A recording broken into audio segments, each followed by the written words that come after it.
अरहन्ताणं नमो अरहन्ताणं नमो अरहन्ताणं। मनुष्य सारी जीवन यात्रा स्थूल शरीर की परिक्रमा करते हुए पूरी करता है। जीवन चलता है शरीर के आसपास, और इसी स्थूल शरीर के आसपास इसकी सीमा को पार कर आगे जाने वाले कुछ ही लोग होते।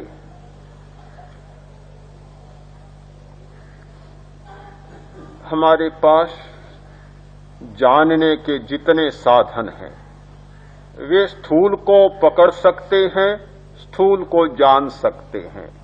सूक्ष्म को जानने का साधन कोई नहीं है। मैं मानता हूं इस वैज्ञानिक युग ने मनुष्य का बहुत उपकार किया है। वैज्ञानिकों ने धर्म का बहुत उपकार किया है। आज धर्म के प्रति जितनी सम्यक दृष्टि हो सकती है आज से 100 वर्ष पूर्व शायद नहीं हो सकती थी। आज सूक्ष्म सत्य के प्रति जितनी गहरी जिज्ञासा और अभिप्सा मनुष्य में जागृत हुई है पहले नहीं थी। जब कभी सूक्ष्म सत्य की बातें सामने आती सीधा उत्तर होता ये निरी गप्पे हैं, पौराणिक बातें हैं, पौराणिक घटनाएं हैं। क्या कभी ऐसा हो सकता है? अंधविश्वास और निरा अंधविश्वास। एक ऐसा शब्द है अंधविश्वास, उसकी ओट में सब कुछ छिप सकता है।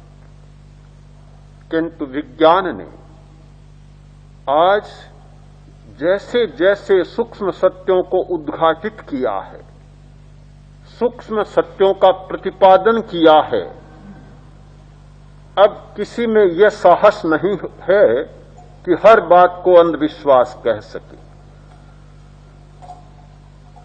इतने सूक्ष्म सत्यों तक आज का विज्ञान पहुंच चुका जिसकी कल्पना 2 शताब्दी पहले का आदमी कर भी नहीं सकता था। कहा जा सकता है कि अतीन्द्रिय ज्ञान की सीमा तक पहुंच रहा है विज्ञान।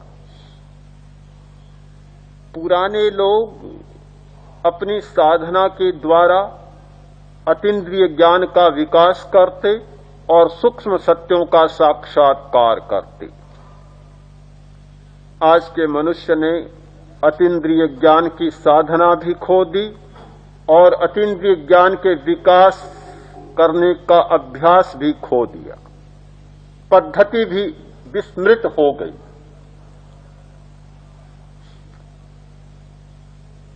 अब सिवाय विज्ञान के कोई साधन नहीं।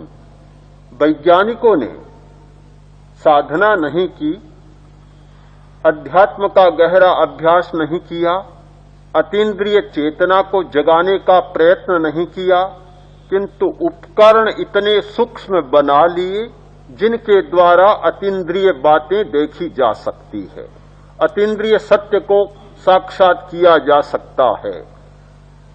जो इंद्रियों से नहीं देखी जा सकती वे उपकरणों के माध्यम से देखी जा सकती है।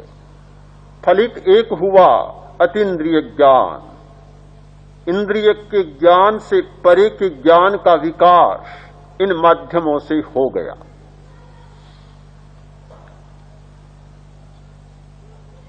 सूक्ष्म शरीर ज्ञात नहीं है। इस स्थूल शरीर से परे कोई शरीर है यह हमें ज्ञात नहीं है।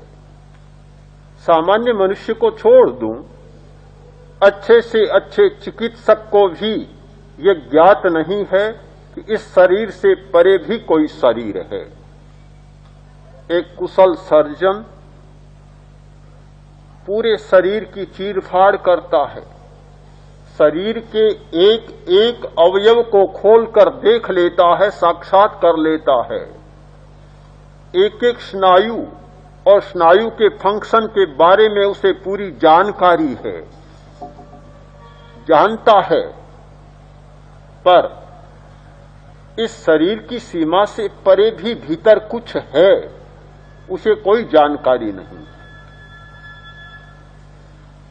डॉक्टर भी इस स्थूल शरीर की सीमा से परे नहीं पहुंच पाया।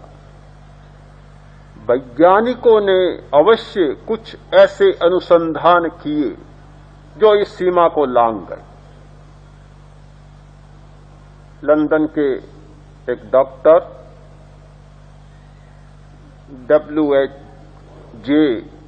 किलर, उन्होंने एक पुस्तक लिखी द ह्यूमन एटमॉस्फियर।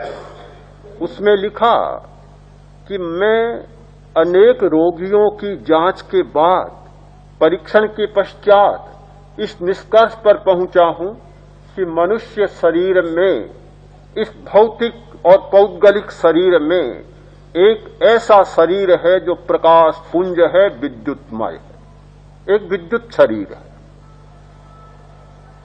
सोवियत रूस के वैज्ञानिकों ने अनेक परीक्षणों के पश्चात मत अभिव्यक्त किया कि हमारे स्थूल शरीर में एक विद्युत का शरीर है, विद्युतमय शरीर, प्रकाश पुंज है। मरने के तत्काल समय देखा जा सकता है, बाहर निकलता हुआ भी देखा जा सकता है, और जीवित प्राणी में भी देखा जा सकता है, और उसका फोटो भी लिया जा सकता है।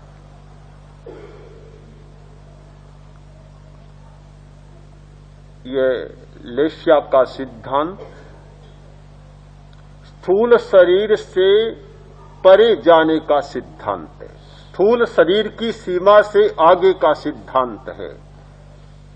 हम लेशिया के बारे में जब जानने का प्रयत्न करते हैं, इसका अर्थ होता है कि इस औदारिक शरीर, इस पौद्गलिक या भौतिक शरीर की सीमा को पार कर और हम सूक्ष्म शरीर की सीमा में प्रवेश पा रहे हैं। इस शरीर के भीतर, इस शरीर के पूरे आकार का एक शरीर है फैला हुआ, जिसका नाम है तेजस शरीर, विद्युत शरीर, तेजोमय, केवल प्रकाश का शरीर है, प्रकाश के परमाणु, सारे परमाणु प्रकाशमय हैं, बड़े तरल हैं, तरल। 4 वस्तुएं मानी जाती हैं वैज्ञानिक जगत में: तरल द्रव्य, ठोस, गैस और प्लाज्मा। ये 4 माने जाते हैं तत्व। किंतु जिन सोवियत वैज्ञानिकों ने परीक्षण किए, उन्होंने बताया कि ये 4 ही नहीं होते, एक तत्व और होता है, जैव प्लाज्मा। प्लाज्मा के अतिरिक्त जैव प्लाज्मा होता है, और वह जैव प्लाज्मा नष्ट नहीं होता, मरने के बाद भी नष्ट नहीं होता, और वह विद्युत चुंबकीय क्षेत्रों में चला जाता है। यह तेजस शरीर मरने के बाद भी मरता नहीं। एक प्रकार से इसे अमर कहा जा सकता है। जब तक मनुष्य शरीर मुक्त नहीं होता, तब तक यह तेजस शरीर कभी नहीं मरता।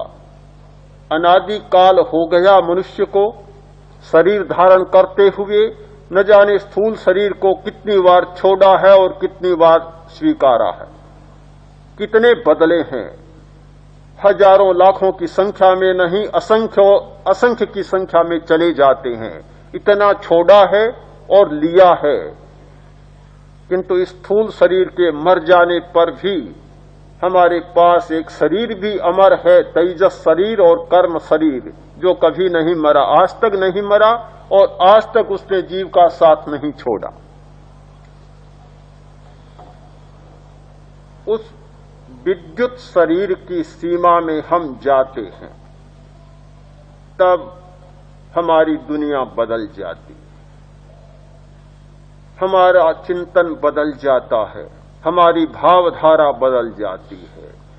भावों का सारा निर्माण उस विद्युत शरीर या तेजस शरीर की सीमा में होता है। हमारे भाव बनते हैं, बिगड़ते हैं, अच्छे होते हैं, बुरे होते हैं, वे सब तेजस शरीर की सीमा में होते हैं।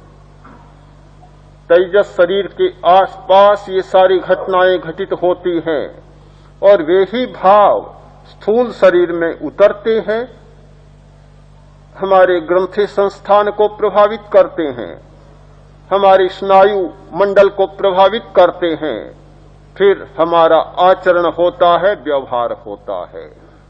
आचरण और व्यवहार का अध्ययन इस नाड़ी संस्थान और ग्रंथि संस्थान के आधार पर ही नहीं किया जा सकता, उसका अध्ययन किया जा सकता है तेजस शरीर के आधार पर, लेश्याओं के आधार पर, भाव तंत्र के आधार पर।